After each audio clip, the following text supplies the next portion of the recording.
So good morning everybody, my self Acharya Vishwendra. आज resistance पे आपसे बात करूँगा।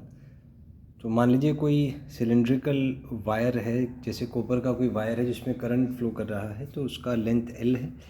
एरिया ऑफ क्रॉस सेक्शन जिसके थ्रू करंट फ्लो करेगा वो कैपिटल A है। तो इसका जो रेजिस्टेंस है that is defined as ρL/A। जो फिजिकल क्वांटिटी रेजिस्टेंस को डायमेंशंस अटैच की गई हैं कि वो किस किस फैक्टर पे डिपेंड करता है। So there are 3 factors: resistivity, length and the area of cross section, and it is defined as ρL/A as per the definition of resistance of a cylindrical, or you can say that any resistor having dimensions L and A. तो यहाँ पे R is the resistance, ρ is a specific resistance और resistivity. अब एक question आता है यहाँ पे कि इसको स्पेसिफिक रेजिस्टेंस ही क्यों कहते हैं। तो आप देख सकते हैं कि यहाँ पे अगर L को 1 और A को 1 मीटर स्क्वायर हम रख दें तो R is equal to rho. तो इसको स्पेसिफिक रेजिस्टेंस इसलिए कहते हैं because it is resistance of a wire of length 1 metre and area of cross section 1 metre square. तो इसीलिए इसको स्पेसिफिक रेजिस्टेंस या रेजिस्टिविटी भी कहा जाता है। नेक्स्ट पॉइंट है इसका डायमेंशन। तो रेजिस्टेंस का जो डायमेंशन है वो होता है m1L2T-3 I-2, power is equal to I²R से आप निकाल सकते हैं। Then is SI unit of resistance, तो इसका SI यूनिट होता है ओहम और kg metre square second -3 ampere -2।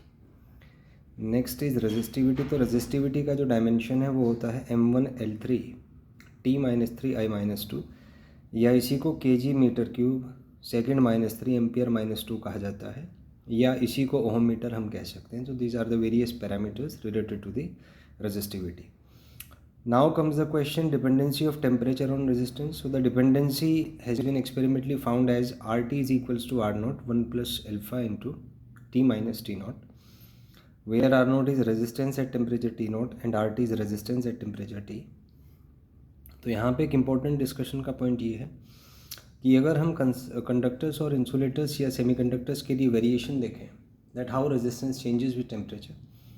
So for conductors, it has been experimentally observed that on increasing temperature, resistance increases, and with the decrease in temperature, resistance decreases. This whole thing has been found experimentally on the basis of experiments done on a lot of conductors.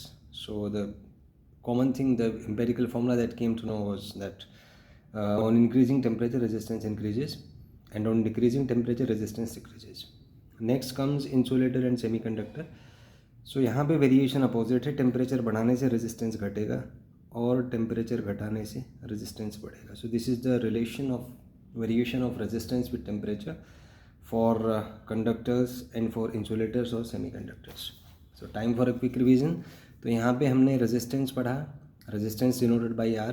तो सबसे पहले simple case लिए जिसमें एक cylindrical wire है, length L, area of cross section है. तो उसका जो रेजिस्टेंस है it is defined as ρL/A, where rho is called the specific resistance or the resistivity, L is the length through which current will transfer, and A is the area of cross section which is perpendicular to the direction of flow of the current. तो यहाँ पे हमने एक चीज़ देखी कि specific resistance को specific कहते हैं क्योंकि लेंथ और एरिया अगर आप 1 कर दें तो R is equal to E आ जाएगा. फिर हमने देखा इसका डायमेंशन क्या है, SI unit, then dimension of resistivity, then its SI unit, then dependency of resistance on temperature. So these are the variations related to things. So if you have any doubt you can ask in the comment section. Thank you and have a nice day.